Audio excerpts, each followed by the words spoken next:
Kwa majina naitwa Nelson Mutinda kutoka huku Makutano Chumvi, sehemu inaitwa Kiasa.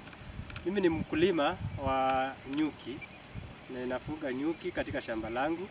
Ukiangalia upande wangu ya nyuma kuna mizinga ambao nimeweza kufuga nyuki hapo ndani na vuna asali. Na ni kwa uzuri wa kampuni ya Savannah Honey.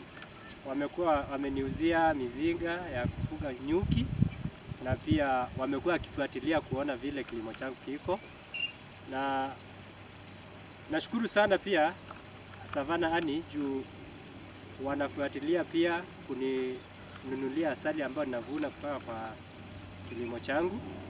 Kwa kilo moja wananinunulia kwa shilingi 500. Himizo langu ni kwamba kwa wakulima wanaweza tumia shamba lao vizuri, waweze kufuga nyuki kwa sababu kuna faida kubwa wanaweza pata ya kuvuna asali na haina gharama mingi kwa mkulima.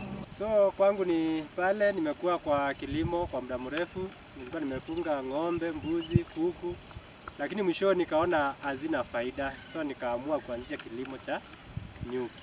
Na nimekuwa nikiona faida kubwa kwa sababu nimekuwa nikiuza asali na inaniletea faida. Ninasema asante sana kwa kampuni ya Savannah Honey.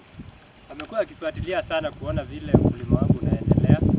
Nashukuru sana Savannah Honey juu wameweza hata kunitafutia soko. Nikivuna asali yangu wananinunulia kilo moja kwa shilingi 500.